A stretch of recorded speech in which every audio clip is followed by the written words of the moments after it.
আসসালামু আলাইকুম রহমতুল্লাহ। আপনি কি কখনো ভেবে দেখেছেন আপনার প্রতিদিনের কিছু সাধারণ অভ্যাস, যেমন সাধারণ হাঁটাচলা, সাজগোজ করা বা পরিচিতদের সাথে গল্প করা, ইসলামে কতটা মারাত্মক হারাম হতে পারে? আমাদের অনেক মুসলিম বোন আছেন যারা আল্লাহকে অনেক ভালোবাসেন এবং ধর্ম পালনেও সচেষ্ট, কিন্তু তারা হয়তো না জেনেই এমন কিছু কাজ প্রতিদিন করে যাচ্ছেন যা আমাদের আমলনামায় শুধু গুনাহি বাড়াচ্ছে। এই অভ্যাসগুলো আমাদের সমাজে এতটাই স্বাভাবিক হয়ে গেছে যে এগুলো আমরা এখন আর পাপ বলে মনেই করি না, কিন্তু আল্লাহর দৃষ্টিতে এইগুলো অত্যন্ত বড় অপরাধ। আজ আমরা এমন কিছু গোপন হারাম কাজ নিয়ে কথা বলবো যা অনেক মুসলিম নারী নিজেদের অজান্তেই করে ফেলেন। এই আলোচনার উদ্দেশ্য আপনাকে ভয় দেখানো নয়, বরং আমাদের বোনদেরকে আল্লাহর ভালোবাসার খাতিরকে সচেতন করা, যেন তারা আল্লাহর সন্তুষ্টি অর্জন করতে পারে এবং জাহান্নামের আগুন থেকে নিজেকে বাঁচিয়ে রাখতে পারেন। আপনি যদি একজন মুসলিম নারী হন অথবা আপনার পরিবারের কোনো নারী সদস্য থাকেন, তবে আজকের এই আলোচনার আপনার জন্য অত্যন্ত গুরুত্বপূর্ণ হতে পারে। শেষ পর্যন্ত আমাদের সাথেই থাকুন, কারণ প্রতিটি কথাই আপনার দুনিয়া ও আখিরাতের জন্য কল্যাণ বয়ে আনতে পারে। চলুন জেনে নেই সেই কাজগুলো কি কি যা আমাদের অজান্তেই ধ্বংসের দিকে ঠেলে দিচ্ছে। তালিকার প্রথম এবং সম্ভাব্য সবচেয়ে গুরুত্বপূর্ণ কাজটি নিয়ে কথা বলি, যা হলো পর্দার বিধান লঙ্ঘন করা। দুঃখজনকভাবে বর্তমান সমাজে এটাকে এতটাই সাধারণ ব্যাপার বানিয়ে ফেলা হয়েছে যে অনেক মুসলিম বোন এটিকে ফরজ ইবাদত হিসেবে ভাবেন না, অথচ পর্দা ইসলামের একটি অপরিহার্য বিধান যা আল্লাহ নিজে ফরজ করেছেন। পবিত্র কুরআনে আল্লাহ তাআলা পরিষ্কার ভাষায় বলেছেন, হে নবী, আপনি আপনার স্ত্রী, কন্যা ও মুমিন নারীদেরকে বলুন তারা যেন তাদের চাদরের একাংশ নিজের উপর টেনে দেয়, এতে তাদের চেনা সহজ হবে এবং তাদের উত্ত্যক্ত করা হবে না। আর আল্লাহ তাআলা ক্ষমাশীল, পরম দয়ালু। সূরা আল আহজাব আয়াত 59। এই আয়াত থেকে স্পষ্ট যে পর্দা শুধু এক টুকরো কাপড় নয়, বরং একটি নারীর সম্মান ও সুরক্ষার প্রতীক। অনেকে ভাবেন পর্দা মানে শুধু চুল ঢেকে রাখা, কিন্তু এই ধারণাটি পুরোপুরি সঠিক নয়। পর্দা হলো নারীর পুরো শরীরকে এমন ভাবে আবৃত করা যাতে তার সৌন্দর্য এবং শারীরিক গঠন পরপুরুষের চোখে প্রকাশ না পায়। রাসূলুল্লাহ সাল্লাল্লাহু আলাইহি ওয়াসাল্লাম বলেছেন, নারীরা হলো পর্দাবৃত্ত থাকার বস্তু। যখন সে পর্দাহীন হয়ে বের হয় তখন শয়তান তার দিকে চোখ তুলে তাকায়। তিরমিজি আয়াত 1173। এর মানে হলো একজন নারী যখন বেপর্দা হয়ে ঘর থেকে বের হয় তিনি শয়তানের সহজ লক্ষ্যবস্তুতে পরিণত হন। আজ আমাদের বোনেরা ফ্যাশনের নামে এমন সব পোশাক পরছেন যা পর্দার উদ্দেশ্যকেই নষ্ট করে দেয়। টাইট ফিটিং পোশাক, পাতলা ওড়না যা দিয়ে চুল বা শরীর দেখা যায়, ছোট হাতার জামা, এগুলো কোনোটাই পর্দার অন্তর্ভুক্ত নয়। এমনকি অনেকে হিজাব পরেন ঠিকই, কিন্তু এর সাথে এমন কড়া মেকআপ দেন যা পরপুরুষকে আকর্ষণ করে। এটাও এক ধরনের প্রতারণা। একবার ভেবে দেখুন, যে সৌন্দর্য দেখার অধিকার শুধু আপনার স্বামীর, তা অন্যকে দেখানো কি ঠিক? এই বেপরদা অবস্থায় হয়তো দুনিয়ায় আপনাকে কিছু লোক বাহবা এনে দেবে, কিন্তু আখিরাতের জন্য কঠিন শাস্তির অপেক্ষা করছে। তাই আসুন আমরা পরিপূর্ণভাবে পর্দার বিধান মেনে চলি, কারণ এর মাধ্যমেই দুনিয়া ও আখিরাতের সম্মান নিহিত। এরপর যে ভুলটা নিয়ে কথা বলবো সেটা আমাদের সমাজে এতটাই ছড়িয়ে পড়েছে যে অনেকে এটাকে গুনাহ হিসেবে গণ্যই করে না, আর তা হলো সৌন্দর্য বাড়ানোর জন্য ব্রু প্লাক করা বা ছেটে শুরু করা। বিউটি পার্লার থেকে শুরু করে ঘরে বসে সবখানেই এই কাজটি খুব স্বাভাবিকভাবে করা হয়। কিন্তু আপনি কি জানেন এই কাজটি আল্লাহর অভিশাপ বা লানত বয়ে আনে? আব্দুল্লাহ ইবনে মাসউদ রাদিয়াল্লাহু থেকে বর্ণিত, তিনি বলেন, আল্লাহর অভিশাপ বর্ষিত হোক সেই সব নারীদের উপর যারা দেহে উল্কি আঁকে এবং যারা আঁকায়, যারা ব্রু ছেটে সরু করে এবং যারা সৌন্দর্য বাড়ানোর জন্য দাঁতের মাঝে ফাঁকা তৈরি করে, অর্থাৎ যারা আল্লাহর সৃষ্টিতে পরিবর্তন আনে। সহিহ বুখারী আয়াত 4886। এই হাদিসে একদম পরিষ্কার, এখানে রাসূলুল্লাহ সাল্লাল্লাহু আলাইহি ওয়াসাল্লাম কোনো শর্ত ছাড়াই ব্রু প্লাককারী এবং যার জন্য করা হয় উভয়কেই অভিশাপ দিয়েছে। এর কারণ হলো এটা আল্লাহর সৃষ্টিকে পরিবর্তন করার প্রমাণ। আল্লাহ আপনাকে যেভাবে বানিয়েছে তাতে সন্তুষ্ট না হয়ে সেই আকৃতি বদলানোর এক ধরনের উদ্যত। অনেকেই যুক্তি দেয় তারা স্বামীর জন্য সাজেন, কিন্তু আমাদের বুঝতে হবে আল্লাহ যা হারাম করেছেন তা স্বামীর খুশির জন্য হালাল হয়ে যায় না। কোন সৃষ্টির সন্তুষ্টির জন্য স্রষ্টার বিধান ভাঙা যায় না। এই নির্দেশনার মধ্যে শুধু ভ্রু প্লাগ নয়, বরং আল্লাহর সৃষ্টির পরিবর্তন আনে এমন সব কাজই অন্তর্ভুক্ত, যেমন সৌন্দর্যের জন্য অপ্রয়োজনীয় সার্জারি করা, ট্যাটু আঁকা।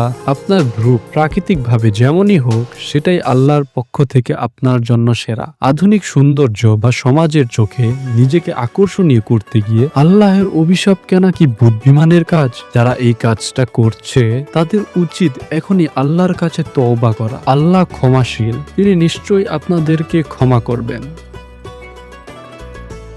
ইসলাম নারী ও পুরুষের মধ্যে একটি সুন্দর ও পবিত্র সীমানা টেনে দিয়েছে, যা উভয়কেই ফিতনা থেকে রক্ষা করে। এই সীমানা একটি গুরুত্বপূর্ণ দিক হল গায়েরে মাহরাম, অর্থাৎ যাদের সাথে বিয়ে করা বৈধ তেমন পুরুষদের সাথে কথা বলার নিয়ম। অনেক বোনই এ ব্যাপারে উদাসীন। তারা দেওর, ভাসুর, স্বামীর বন্ধু, সহকামী বা কাজিনদের সাথে হাসি ঠাট্টা ও অপ্রয়োজনীয় গল্প গুজবে মেতে ওঠেন, যা ইসলামে কঠোরভাবে নিষিদ্ধ।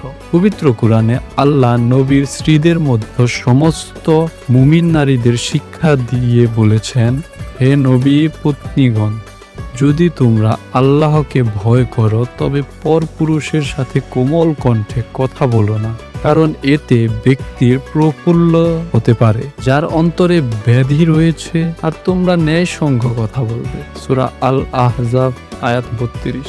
এই আয়াত থেকে দুটি বিষয় পরিষ্কার। প্রথমত, গায়ের মহরামের সাথে কথা বলার সময় কণ্ঠস্বরকে আকর্ষণীয় বা নরম করা যাবে না। কথা হবে স্বাভাবিক স্বরে এবং প্রয়োজনীয়ের মধ্যে সীমাবদ্ধ।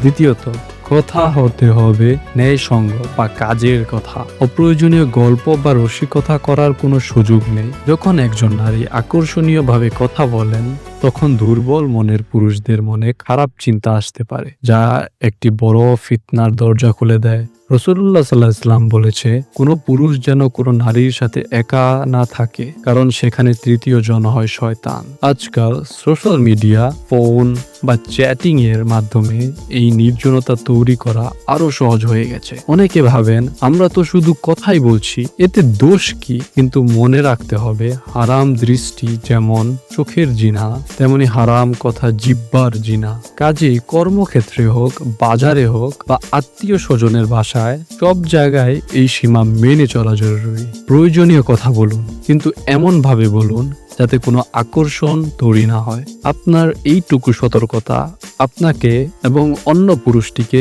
একটি বড় গুনাহ থেকে বাঁচিয়ে দেবে। এ পর্যন্ত আলোচিত বিষয়গুলো যদি আপনার কাছে গুরুত্বপূর্ণ মনে হয়, তবে এই বার্তাটি আপনার পরিচিত কোনো বোনের সাথে শেয়ার করুন। হতে পারে আপনি একটি শেয়ারের কারণে অন্য একজন বোন একটি বড় গুনাহ থেকে বেঁচে যাবেন এবং এর সওয়াব আপনিও পাবেন। আমাদের চ্যানেলটি সাবস্ক্রাইব করতে ভুলবেন না, যাতে ভবিষ্যতে এমন গুরুত্বপূর্ণ আলোচনাগুলো আপনার কাছে সহজেই পৌঁছতে পারে। বিয়ে ইসলামে একটি অত্যন্ত পবিত্র বন্ধন। এটি শুধু দুটি মানুষের মিলন নয়, বরং দুটি ইমানের মিলন।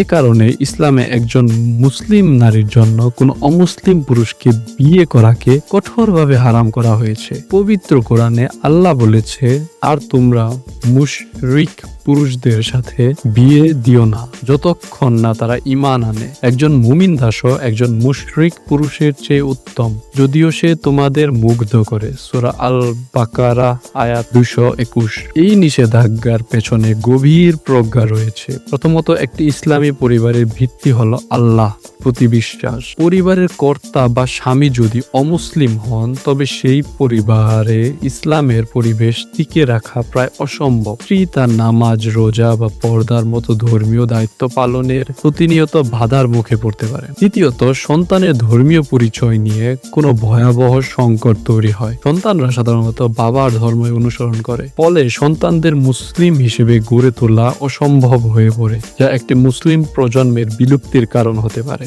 তৃতীয়ত, একজন মুসলিম নারী এমন একজন পুরুষের সাথে কিভাবে জীবন কাটাবে যিনি তার সবচেয়ে প্রিয় আল্লাহ, তার রাসূলুল্লাহ সাল্লাল্লাহু আলাইহি ওয়াসাল্লাম এবং পবিত্র কোরআনকে বিশ্বাসী করেন না? কিছু মানুষ ভালোবাসা বা ব্যক্তিগত স্বাধীনতার দোহাই দিয়ে এই বিধানকে প্রশ্নবিদ্ধ করে, কিন্তু একজন মুমিনের জন্য আল্লাহর কথাই শেষ কথা। হ্যাঁ, যদি কোনো অমুসলিম পুরুষ মন থেকে ইসলাম গ্রহণ করেন তবে তাকে বিয়ে করা যায়, কিন্তু ইসলাম গ্রহণ করা না পর্যন্ত তার সাথে বিয়ের সম্পর্ক স্থাপন করা সম্পূর্ণ হারাম। কোনো মুসলিম বোন যদি এমন কোনো সম্পর্ক তৈরি হয়ে থাকে তবে তার উচিত আল্লাহর ভয়ে তা থেকে ফিরে আসা এবং একজন ইমানদার জীবনসঙ্গী বেছে নেওয়া।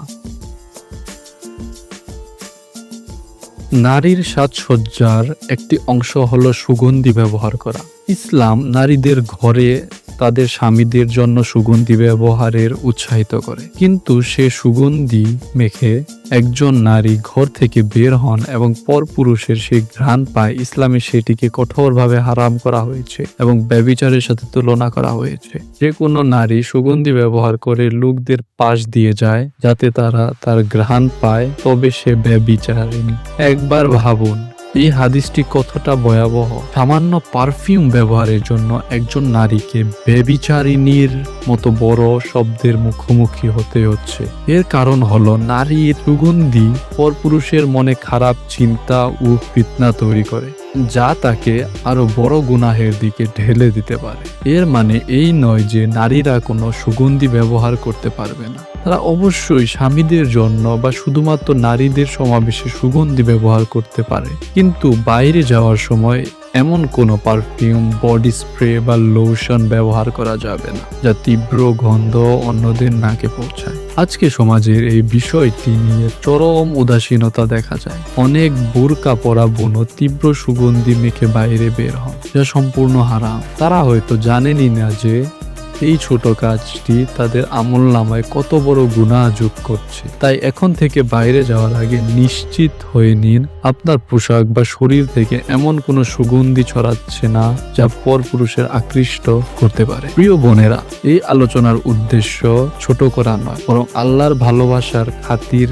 একে অপরকে সংশোধন করতে সাহায্য করা। শয়তান চায় আমরা যেন ছোট ছোট গুনাহকে হালকাভাবে দেখি, যাতে সে আমাদেরকে ধীরে ধীরে বড় ধ্বংসের দিকে নিয়ে যেতে পারে। হতে পারে আপনি এতদিন না জেনে এই ভুলগুলো করেছেন, কিন্তু এখন যেহেতু আমরা বিষয়টি জানালাম, আমাদের দায়িত্ব হলো অবিলম্বে এই কাজগুলো ছেড়ে দেওয়া এবং আল্লাহর কাছে মন থেকে তওবা করা। আল্লাহ তাআলা অত্যন্ত ক্ষমাশীল ও দয়ালু। আপনি যদি সত্যি ফিরে আসেন তিনি অবশ্যই ক্ষমা করে দেবেন।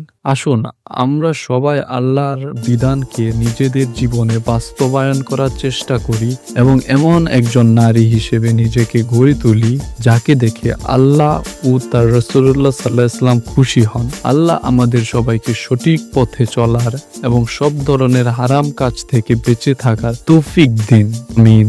আসসালামু আলাইকুম ওয়া রাহমাতুল্লাহি ওয়া বারাকাতুহু।